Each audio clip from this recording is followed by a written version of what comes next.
네, 우리 반갑습니다. 오늘 9월 18일 우리 목요일 아침이고요. 되게 추석 명절 우리 참 오랜만에 긴 명절이었는데요. 되게 잘 쉬셨는지요? 또 멀리 또 우리 명절 기간 또 긴 휴가 기간 맞이해서 또 출타하고 또 가족 또 여행 다녀오신 우리 성도님들도 계신데 안전하게 잘 다녀오셨을 것이라고 믿습니다. 또 이번 주일에 또 함께 예배했으면 좋겠고요. 오늘 목요일부터 또 다시 또 우리 개인 큐티 뭐 물론 하고 계셨겠지만요. 오늘은 또 저랑 같이 제가 또 서머리 가이드 해드리면서 여러분들 큐티 좀 잠깐 도와드렸으면 좋겠고요.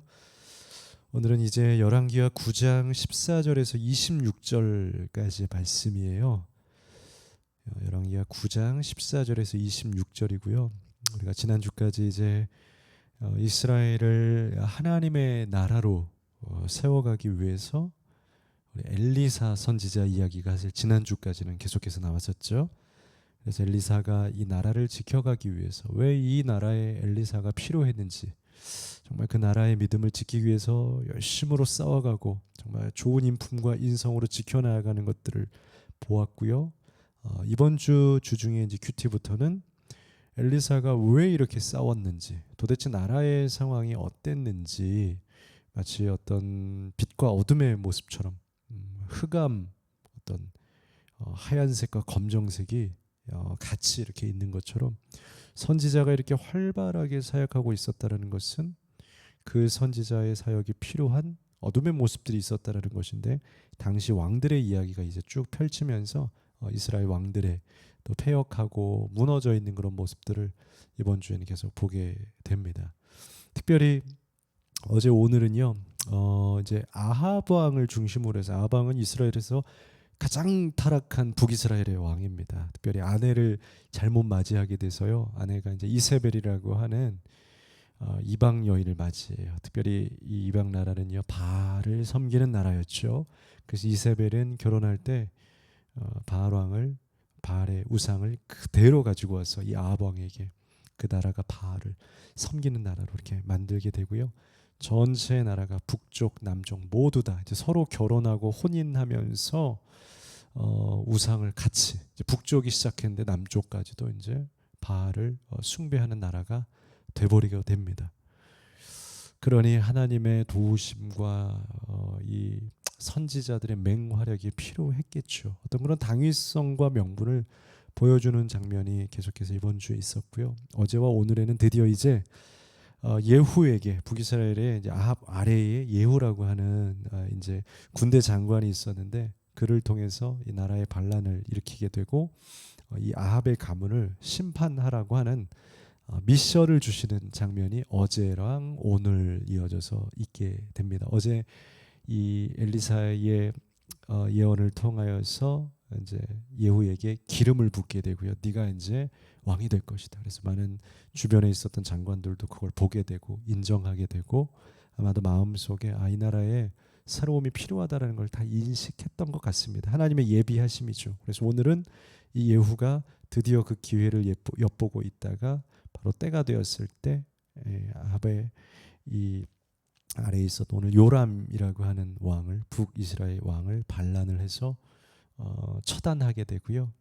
이제 새로운 시대를 열게 되는 그런 모습. 그래서 저는 오늘 큐티 말씀을 하면서 가장 먼저 떠올랐던 것은요, 미션 임파서블이라고 하는 그 영화, 수행해야 되는 불가능을 가능케 하는 그런 어떤 사명. 그래서 영화의 제목이 미션 임파서블이라고 하죠. 저는 미션 파서블, 가능하다. 이 미션을, 가능한 것들, 하나님께서 행하여 주신 일들 수행해야 된다 해서 저는 미션 파서블이라는 제목이 오히려 떠오르게 됐고요.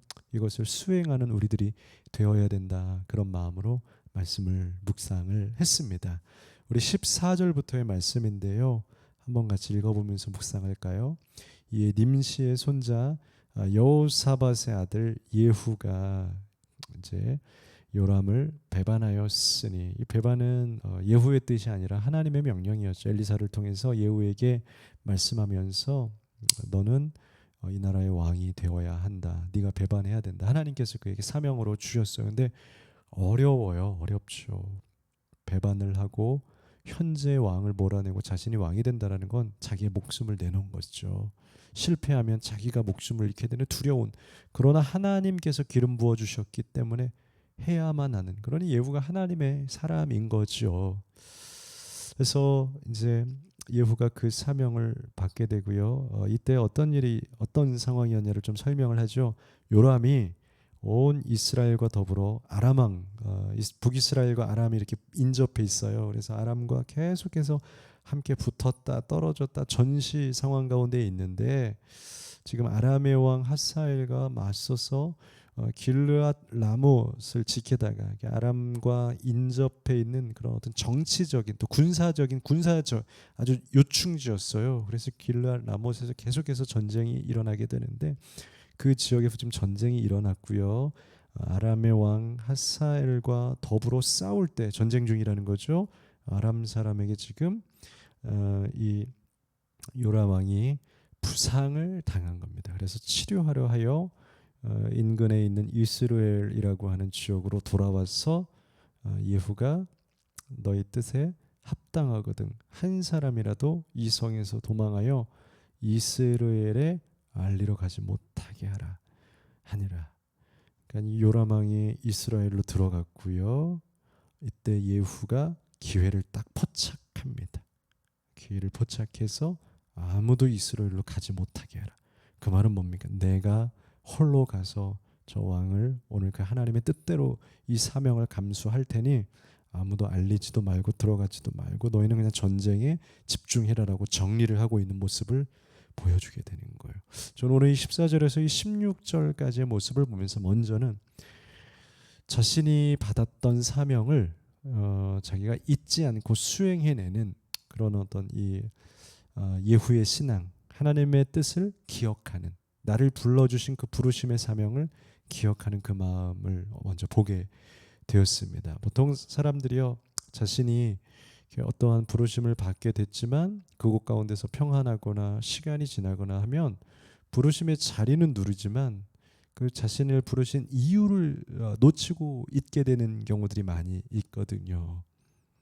아브라함도 마찬가지였고요. 아브라함 아버지 때부터 아브라함을 불러서 갈대아 우르에서 하란으로 갔는데, 하란에 있을 때 그 말씀에 보면요, 그 말씀에서 그곳에 거류했다 그러죠. 거류했다 그러면서 그 아버지 데라의 나이까지 205세였다라고 기록하면서 꽤 긴 시간을 그들이 가나안으로 가지 못하고 하란에서 머뭇거리고 가야 할 땅을 놓치게 되는 그 가정사를 좀 다루는 것들을 보게 돼요. 많이들 그래요.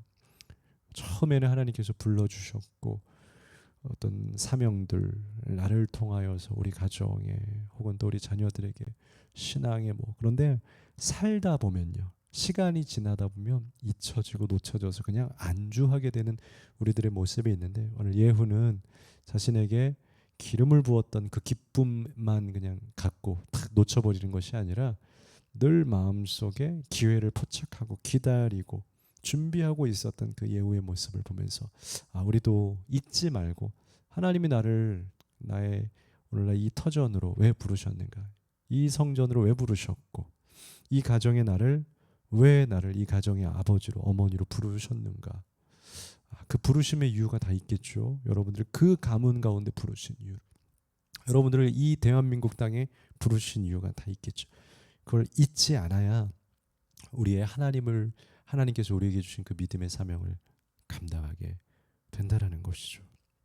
머뭇거리지 마시고요, 잊지 말고요, 그 사명의 자리로 가십시오. 그런데 15절 우리가 같이 읽었었는데요, 이 사명을 가진 사람들은 굉장히 치밀한 걸 보게 돼요. 15절 다시 볼까요? 아람의 왕 하사엘과 더불어 싸울 때에 아람 사람에게 요람이 부상당한 것을 치료하려 하여 이스라엘로 돌아왔던 때라. 이때 예후가 이르되 너희 뜻에 합당하거든 너희도 인정하냐? 합당하지? 그렇다면 너희도 단 한 사람이라도 이 성에서 도망하거나 이스라엘에 알리러 가지 못하게 하라라고, 이 반란을 준비하는 이 시기에 혹시라도 첩자나 스파이가 생기지 않도록, 이 계획이 무너지지 않도록 철저하게 치밀하게 준비하고 입단속을 하는 오늘 예후의 모습을 보게 됩니다. 여러분, 사명 가졌으면요, 그냥 있다고 사명이 이루어지는 것이 아닙니다. 우리는 치밀하게 이 사명을 가지고 머리를 굴리고 지혜와 지성과 몸으로 부딪히고 시행착오하고 실패하고 싸우고 이 과정을 반복해야 돼요. 여러분 치밀하게 계산해, 치밀하게 고민해야 되고, 그러기 위해서 치밀하게 아버지 하나님 앞에 묵상의 자리에 내려가서 생각하고 기도하고 구하고 찾고, 하나님 어떻게 해야겠습니까? 예후는 먼저 입단속을 시키죠. 그리고 바로 이때라는 기회를 포착하죠. 그리고 지금 전쟁하고 있을 때 치료하러, 그러니까 쉽게 말하면 병원에 간 거죠. 딱 지금이다, 지금 가서 쳐야겠다라고 하는 정확한 타이밍 포착하죠. 이런 준비성, 철저한, 여러분 갖추게 되기를. 근데 이거 어떻게 갖추게 될까요? 그러니까 말씀을 이렇게 거꾸로 돌아가 보면 전 그렇게 보는 거죠. 왜 나는 치밀하지 않을까? 그건 다시 말해서 나에게 주신 사명에 목매지 않았어. 그래. 목숨을 걸지 않았어. 밤낮 그 사명에 대해서 목숨을 걸고 깨어있는 사람들은요, 당연히 많이 생각하죠. 간절하죠. 그러면 치밀해지지 않을까요? 당연한 겁니다. 예후는 기름을 붓는 순간 언제 어떻게 이 사명을 감당할까 기억하고 생각하고 묵상하고 하니까요, 결국엔 치밀한 타이밍들을 보게 되죠. 사람이 안일해지면요, 놓치게 되고 기억에서 까먹게 되고 나 사는데 놓치게 되면요, 아무 치밀함도 없습니다. 그냥 이것도 저것도 내가 누군지 뭔지 모르게 됩니다. 예후는 자신이 받은 미션을 정확히 기억하고 치밀해졌어요. 그런데 거기에 또 필요한 게 있더라는 거예요. 보니까요, 이거 되게 위험하잖아요. 자칫하면은 갔다가 그 요람왕을 지키고 있는 또 호위대에게 무너질 수도 있습니다. 그런데 이때 필요한 것이 무엇이냐? 결국 이 미션이라는 것은, 하나님의 사명이라는 건 내가 하지만 내가 하는 게 아니에요. 하나님의 도우심이 필요해요. 그러니까 기독교 신앙은 항상 언제나 내가 중심에 있지 않아요. 내가 한다, 내가 강했다, 없습니다. 다 하나님이 하셨다요. 왜 그렇게 되냐면, 오늘 말씀에서도 보면 17절에서 20절에 보세요. 이스라엘 망대에, 그 지역의 망대에서 파수꾼이 딱 지켜보고 있는 겁니다. 여러분, 왕이 혼자 그냥 무방비하게 가겠습니까? 그렇진 않아요. 그를 지켜보고 있다가 예후의 무리가 오는 것을 딱 보고 이르되, 내가 한 무리를 보나이다 하니 요람이 이르되 말을 태워서 보내라. 그래서 가서 평안하냐 묻게 하라. 이게 뭡니까? 정탐하고 오라는 겁니다. 네가 먼저 호위하러 가서 막아라. 그리고 쟤네가 왜 왔는지 알아보더라. 18절에 한 사람이 말을 타고 가서 만나 이르되 왕의 말씀에 평안하냐 하시더이다. 잘 계셨습니까? 왜 오셨습니까? 하는 거예요. 그랬더니 예후가 이러다. 평안이 너에게 상관이 있느냐? 지금 우리가 평안하냐 안 평안하냐가 지금 중요한 때냐? 이 안에는 많은 게 담겨 있죠. 지금 우리의 영적인 이 나라의 모습이 지금 평안하냐?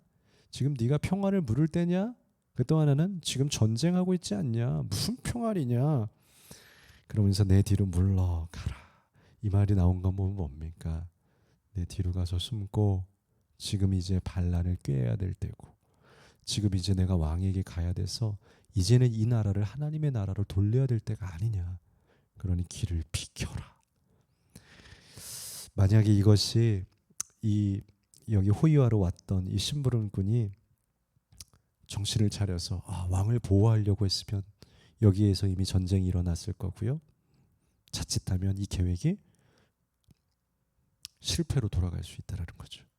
그런데요, 파수꾼이 전하여 이르되 사자가 그들에게 갔으나 돌아오지 아니하는지라.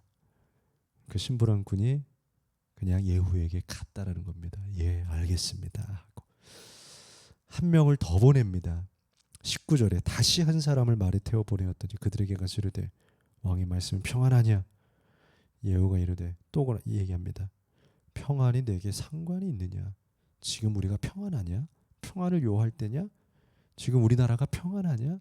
지금 뭐가 중요하냐? 마치 영화의 대사처럼 무엇이 중요한데 지금 평안을 요하고 있냐? 지금 중요한 타이밍이다. 그랬더니 20절에요. 파수꾼이 또 전하여 이르되 그도 그들에게까지 갔으나 돌아오지 아니하고 그 병거 모는 것이 님시의 손자 예후가 모는 것, 예후가 모는 것처럼 병거들이 아주 미치게 빠르게 돌진하고 있습니다 하면서, 그러니까 뭐예요? 다 예후에게 붙었다라는 겁니다. 이게 바로 하나님의 도우심이 아니고는 결국 이 작전과 계획이 하나님의 작전이라는 거예요, 여러분. 여기서 아주 조금만 삐뚤어져도 이 계획이 무너질 수 있는데요. 정말 치밀한 이 계획이 사람이 아무리 치밀해도 다 무너질 수 있는, 아무리 좋은 타이밍이면 뭐합니까? 그 왕은 준비 안 합니까? 요람도 준비한다라는 거예요. 치료하면서 자기의 호위 무사들을 두고 있다라는 거예요. 그런데 하나님께서 그 무사들을 다 예후에게 돌아가게 합니다.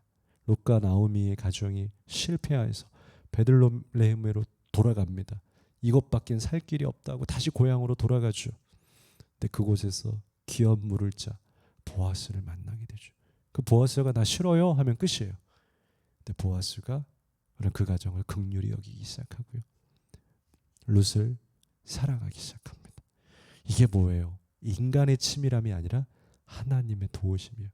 여러분, 기독교가 왜 하나님께 기도해야 되는 종교입니까?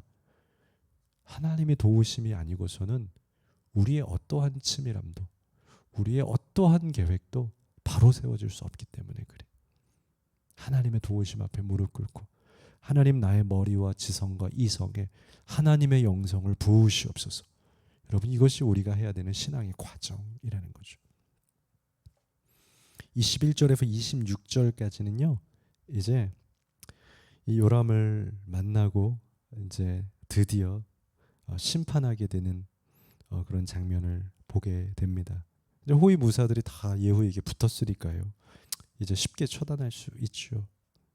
부상당해 있는 요람이 무슨 힘이 있겠습니까? 그래서 말씀에 보면은 이제 결국에는 요람은 활로 그의 심장을, 그의 염통을 꿰뚫고 그의 가슴을 완전 뚫어버렸다는 거죠. 그래서 그가 완전히 무너지게 돼요. 그런데 이 예후가 오늘 이 요람을 심판하게 된 그 의미를 굉장히 명확하고 정확하게 알고 있는 것을 보게 돼요. 오늘 말씀이 뭐라고 되어 있냐면요. 24절이에요. 예후가 힘을 다하여 활을 당겨 요람의 두 팔 사이를 쏘니 화살이 그의 염통을 뚫고 나오매 그가 병거 가운데 엎드러진지라.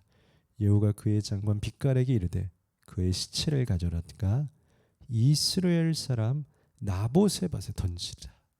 왜 거기다 던지라 할까요? 내가 기억하려니와 이전에 너와 내가 함께 타고 그의 아버지 아합을 쫓을 때, 그러니까 요람의 윗세대 아합 왕을 쫓았을 때 여호와께서 이같이 그의 일을 예언하셨느니라. 무슨 말이냐면 아합 왕 때, 그러니까 요람의 윗세대 왕이죠. 아합 왕 때에 나봇의 포도원이라고 한 그 지역에 있는 한 가정의 부잣집이 가지고 있었던 포도원을 이 아합 왕이 가지고 싶어서 나한테 팔아라. 근데 그가 팔지 않았어요. 그랬더니 왕이면 모든 것을 가진 사람 아닙니까? 한 사람의 포도원쯤이야. 그렇게 욕심 부리지 않아도 되는데 아합이 그걸 너무나 가지고 그 땅을 가지고 싶었어. 그래서 이세벨과 함께 계략을 가지고 그 땅 가지려고 거짓말하고 거짓 소문을 그 지역에 만들어서요. 자기 손에 피 묻히지 않고 그 마을 사람들이 나봇이 하나님의 이름을 명예로 훼손했다. 그러한 거짓 소문을 만들어 가지고요. 나봇이 사람들에게 돌에 맞아서 죽게 만들어 버렸어. 그래서 그 땅을 자기의 소유로. 이건 엄청난 계획 범죄이고 아합의 가문이 이 왕이 가지고 있는 욕심과 탐욕과 사람을 얼마나 멸시하고 있고 하나님의 사랑을 실천하지 못하는, 오늘 그렇기 때문에 이 아합은 심판을 받을 수밖에 없었어요. 그래서 이 나라는 이 아합을 통해서 그 아랫세대 그리고 남유다까지도 다 바알의 우상이 되어버렸거든요. 근데 오늘 이 사명을 감당하는 데 있어서 중요한 것이 무엇이냐면 오늘 이 예후는요, 왜 이 아합의 가문이 심판을 받아야 되는지를, 그러니까 기계처럼 하나님의 사명이니까 해야지가 아니라 그 의미와 그 뜻, 하나님의 마음이 무엇인지를 제대로 알고 있었던 거예요. 그렇기 때문에 오늘 나봇의 밭에다 너희 여기다 묻어버려라. 이것이 하나님의 예언 아니었냐. 오늘 그것을 내가 실현하는 거지. 이 나라가 이 아합을 통해서 이렇게 무너지고 하나님의 말씀이 사라지고 정의가 없는 나라가 되지 않았느냐. 그러니 손에 피를 묻힐 수 있었던 거예요. 사실 두려운 일 아닙니까? 그러나 이 용기를 가질 수 있었던 거예요. 이 사명의 용기를 가질 수 있었던 것은요, 바로 이것이 하나님의 일이라는 명확한 사명감, 투철한 의식이 있었기 때문에 그래요. 우리가 정말 중요한 일을 시행하려면요, 사실 떨리거든요. 두렵거든요. 잘 되지 않거든요. 될 수 있는 한 가지가 있어요. 여러분, 예수님은 왜 그 십자가 앞에 그 두려웠고 떨리는 일 가운데 달려 들어갈 수 있습니까? 왜 주의 선지자들, 또 사명가들, 제자들 왜 물불을 가지지 않고 그렇게 자신의 삶을 뛰어들 수가 있죠?